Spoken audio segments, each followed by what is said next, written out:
Good day, everybody, and welcome to another edition of the Military and Foreign Affairs Network. I am your host, the voice of reason. Now, is this another lesson in insanity? Possibly. Ultimately, you will be the judge. So I have to ask, if we were to go back in time to, let's say, the late 1930s, early 1940s, say at the time of the Manhattan Project,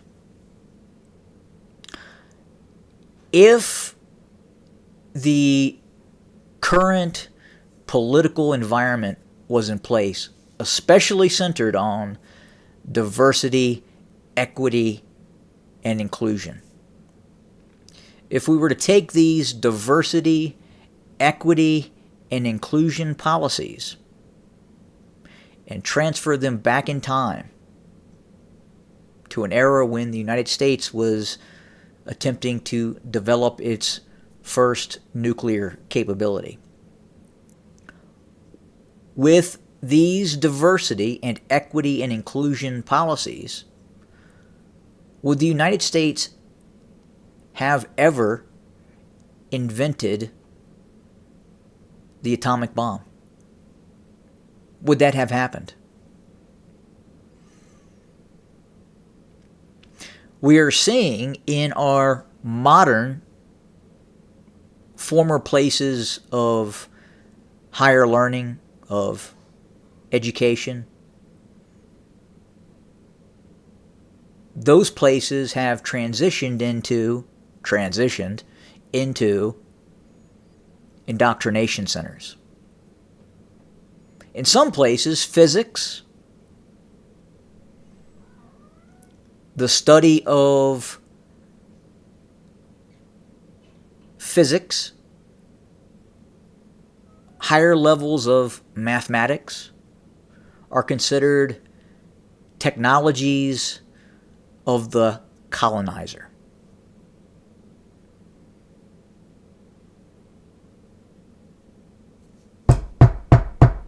So again, I ask, if diversity, equity, and inclusion was placed in full force, along with all the far left-wing, New Age Marxism, New Age communism that now exists in these former universities, now large indoctrination centers, what technologies would we not see today? What would not have been invented? DEI, diversity, equity, and inclusion, stifles innovation. It stifles meritocracy. So I would argue that had these policies been in place at the time when the United States was at war and researching its first nuclear weapon, in all probability, those weapon systems would not be here today, or would be in the hands of another nation state. Very likely.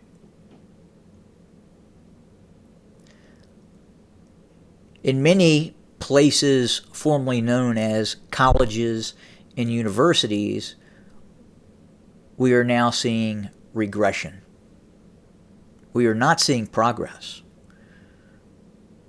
They call themselves progressive thought.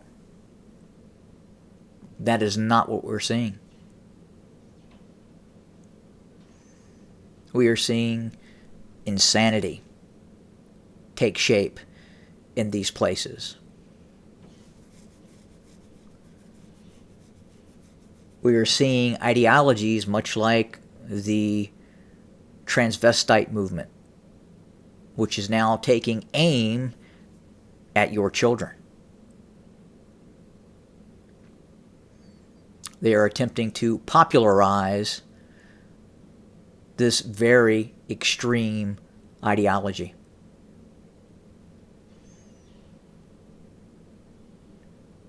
Again, if DEI was in place in the 30s, in the 40s, what would America look like today? What would we not have? I think it's a very important question to ask. Because right now we are heading down a road that is leading us to chaos and destruction. Have a good day.